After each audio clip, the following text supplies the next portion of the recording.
Hello everyone, আসসালামু আলাইকুম। আপনারা সবাই কেমন আছেন? আশা করছি আল্লাহর রহমতে আপনারা সবাই সুস্থ আছেন, ভালো আছেন।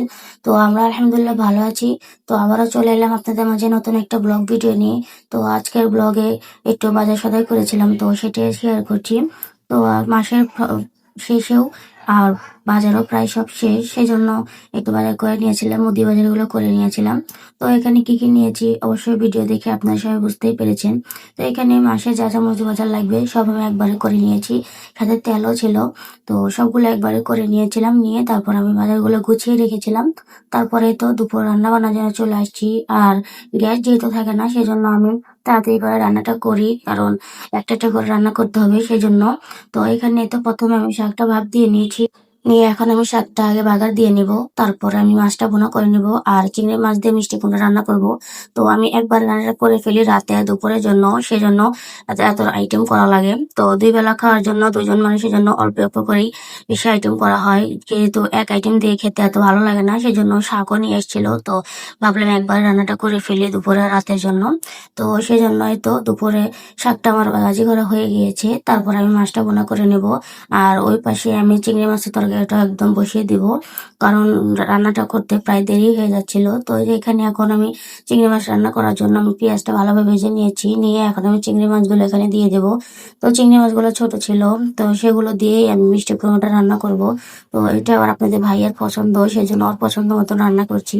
আর এখানে এক একজনের পছন্দ মতো রান্নাটা করে নিয়েছি। আর আমার মেয়ের যেহেতু অ্যালার্জি, তার জন্য ওর জন্য আমি তেলাপিয়া মাছটা ভুনা করে নেব, কারণ এক একজনের এক একটা প্রবলেমের জন্য আমার বিশেষ করে বিশেষ আইটেম করা হয়। তো এখানে তো চিংড়ি মাছটা আমার ভালোভাবে দিয়ে একটু ভেজে নিয়েছিলাম, নিয়ে তারপর মশলাগুলো দিয়ে এখানে অল্প একটু পানি দিয়ে কষিয়ে নিয়েছি।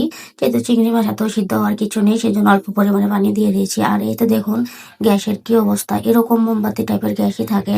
তো এইগুলো দিয়ে আমি এই যে অনেক সময় নিয়ে আমি মাছটা ভেজে নিয়েছি। আর এই পাশে আমি দুই চুলাতেই অল্প অল্প হয়, সেজন্য আমি একদম একবারে দুই চুলাতে বসিয়ে দিয়েছি। শুধু শুধু আরেক চুলার জন্য বসে থেকে লাভ নাই, সেজন্য এইভাবেই থাকবে, সেজন্য আমি এভাবেই দুই চুলাতেই রান্না করে দিচ্ছি। তো এখানে তো আমার চিংড়ি মাছটা কষানো হয়ে গেছে, আর ওপাশে আমি মাছটাও ভেজে নিচ্ছি। তো এখানে চিংড়ি মাছটা কষানোর পরে আমি মিষ্টি কুমড়াগুলো দিয়ে দিয়েছি, দিয়ে এখানে অল্প পরিমাণে একটু কষানোর জন্য পানি দিয়ে দেবো। তো মিষ্টি কুমড়াটা সেদিন ভালো ছিল না, একদমই ভালো ছিল না, মিষ্টি ছিল না। তারপর একটা আঠালো টাইপের হয় না, সেরকম কিছুই না, একদম ছাড়া ছাড়া কিরকম। তো একটু ভালো ছিল না মিষ্টি কুমড়াটা। তো আর কি কি কি করার তো রান্নাটা করে নিয়েছিলাম। তো আর এখানেই তো মাছটা ভুনা করার জন্য আমি মশলাটা ভালোভাবে কষিয়ে দিয়েছি। তো এত এত ডিটেলস ভাবে আমি আপনাদেরকে দেখাই না, কারণ আমি তো রান্নার ভিডিও শেয়ার করি না। আর আমি যেভাবে রান্না করি সাধারণভাবে সেভাবে আপনাদের মাঝে শেয়ার করি। আর গ্যাস নেই, এত কিছু করাও যাচ্ছে না, অনেক সময় নিয়ে রান্না করা লাগছে। তো এখানে তো আমি এখন একটু পানি দিয়ে অল্প করে, কারণ মাছটা আমি অনেকক্ষণ লাগিয়ে ভেজেছি। তারপর এখানে অল্প পরিমাণে পানি দিয়ে আমি মাছটা ভুনা করে নিচ্ছি। আর এখানে তো লাউটা দেখুন কিরকম একটু আঠালো হবে, তা সেরকম হয়নি, এরকম ছাড়া ছাড়া হয়েছে। তারপর আমি একটু ভেঙে নিয়েছিলাম, ভেঙে তারপরে তো জলের জন্য একদম পানি দিয়ে দিয়েছি। তারপর এখানে আমি এটাও ভালোভাবে রান্না করে নেব। তো আপনারা কি কোথা থেকে আমার ভিডিওগুলো দেখেন অবশ্যই কমেন্ট করে বলবেন। আপনাদের কমেন্টে আমি অনুপ্রাণিত হবো নতুন নতুন ভিডিও নিয়ে আপনাদের মাঝে হাজির হতে। আর আপনারা কি ধরনের ভিডিও চান অবশ্যই কমেন্টে বলতে পারেন।